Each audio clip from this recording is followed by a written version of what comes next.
नमस्कार, मी अपेक्षा. स्वागत आहे तुमचं माझ्या यूट्यूब चॅनलवर. रामकृष्ण हरी. हिंदू धर्मात एकादशीच्या व्रताला अत्यंत पवित्र मानलं गेलं आहे. पण तुम्हाला माहीत आहे का, एका वर्षात एकूण किती एकादशी येतात? एका महिन्यात 2 पक्ष असतात, शुक्ल पक्ष आणि कृष्ण पक्ष. त्यानुसार एका वर्षात 24 एकादशी येतात आणि ज्या वर्षी अधिक मास असतो त्या वर्षी एकादशीची संख्या 26 होते. त्या 24 एकादशीपैकी सर्वात मोठी आणि महत्त्वाची एकादशी म्हणजे आषाढी एकादशी, जिला देवशयनी एकादशी असंही म्हणतात. पण एकादशीनंतर असं काय घडतं ज्यामुळे पुढचे 4 महिने संपूर्ण सृष्टीचे नियम बदलतात? चला आज अगदी सविस्तर समजून घेऊया. आणि एक गोष्ट, कोण कोण एकादशी करतं मला कमेंट्समध्ये नक्की सांगा. आणि एकादशी जर तुम्हाला काही महत्त्व माहिती असेल तर तेही मला नक्की सांगा कमेंट्समध्ये. चला तर मग ऐकूया. पौराणिक कथेनुसार आषाढ महिन्याच्या या शुक्ल पक्षातील एकादशीला भगवान विष्णू हे क्षीरसागरात शेषनागाच्या शय्येवर योग निद्रेत जातात. असं म्हणतात की राक्षस शंखासुराशी सलग अनेक वर्षे युद्ध केल्यामुळे आणि दानशूर राजा बळीला दिलेल्या वचनामुळे भगवान विष्णू या दिवशी 4 महिन्यासाठी विश्रांती घेतात. म्हणूनच या दिवसाला देवशयनी एकादशी म्हटलं जातं. याच दिवसापासून सुरू होतो चातुर्मास, म्हणजेच आषाढ, श्रावण, भाद्रपद आणि कार्तिक या 4 महिन्याची पवित्र काळ.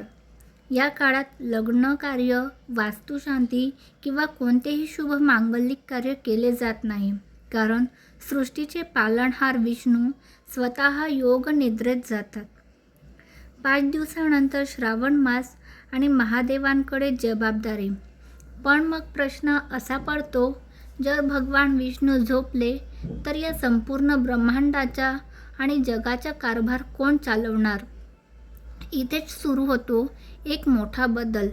आषाढी एकादशीच्या अवघ्या 5 दिवसानंतर आषाढ महिना संपतो आणि श्रावण मास सुरू होतो.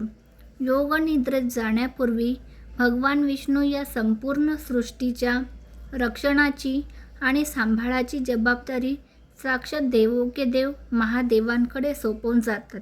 म्हणूनच श्रावण महिन्यात महादेवांची विशेष पूजा, रुद्राभिषेक आणि शिवभक्ती केली जाते, कारण या 4 महिन्यात शिवजीच या जगाचे कर्ते-धर्ते असतात.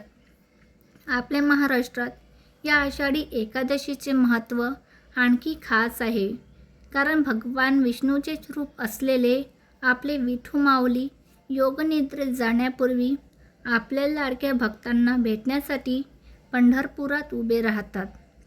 लाखो वारकरी पायी चालत उन्हा पावसाची पर्वा न करता विठुरायाच्या चरणी नतमस्तक होतात. हा काळ स्वतःच्या मनावर ताबा ठेवण्याचा, सात्विक विचार करण्याचा आणि भक्तीत लीन होण्याचा असतो.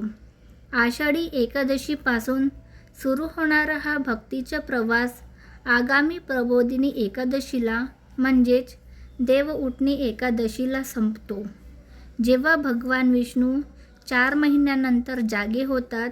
तुम्हाला 24 एकादशीची, विष्णू योगनिद्रा आणि श्रावण मासाची ही माहिती कशी वाटली कमेंट करून नक्की सांगा.